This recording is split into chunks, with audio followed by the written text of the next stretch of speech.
Kalian pernah nggak sih dengerin cerita-cerita horor dari orang tua zaman dulu? Kayak cerita horor zaman dulu tuh horornya tuh beda gitu. Jadi cerita ini tuh aku dapat dari nenekku waktu dia itu belum tua-tua banget ya, tapi udah punya anak, udah punya keluarga. Samping rumah nenekku itu ada pohon rambutan punya tetangganya. Nah, di pohon rambutan ini tuh ditanam di lahan yang kosong gitu. Terus tahu nggak sih kalau misalkan zaman dulu itu di setiap dusun itu ada kayak tandan air gede gitu loh, tapi bukan toren ya. Dulu loh zaman Pak Soeharto, kalian bisa searching sendiri ya bentukan tempat airnya kayak apa. Nah, jadi kan yang bagian di dusunnya nenek aku tuh ditaruhnya di bawah pohon rambutan itu kan, di dekat rumah nenek aku itu. Terus tuh dulu bentukan rumah nenek aku tuh masih yang kayak dapurnya aja belum selesai. Nah, nenek aku tuh dulu kan jualan ya ke pasar, berangkatnya tuh malam-malam sekitar jam 1-an. Dan itu jalan kaki karena dulu belum ada kendaraan dari rumah itu. Kebetulan si dapur sama airnya atau jambannya nenek aku tuh di tepat banget ngelihatnya itu ke pohon rambutan itu.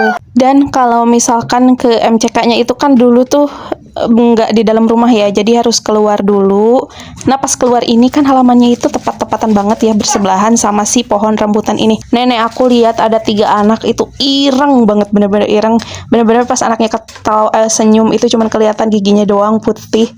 Nah, nenek aku tuh sebenarnya udah ada rasa ya, wah ini bukan anak orang nih. Anak orang kayak mana yang jam 1 masih main-main di luar gitu kan. Terus sama nenek aku tuh ditanya, "Karena rawan, Jang." Kalau kata Sundanya begitu ya. Kalau di Indonesianya itu, "Lagi apa, Jang?" Dan kalian tahu anaknya itu nggak jawab. Mereka tuh cuman senyum doang ke nenek aku. Dan nenek aku tuh langsung bulu kuduknya tuh kayak berdiri dan dia nggak jadi ke WC. Dia langsung panggil suaminya buat nganterin dia ke WC. BTW anaknya itu ireng, gundul, cuman kelihatan giginya doang dan cuman pakai diapers, tapi bukan diapers ya zaman dulu.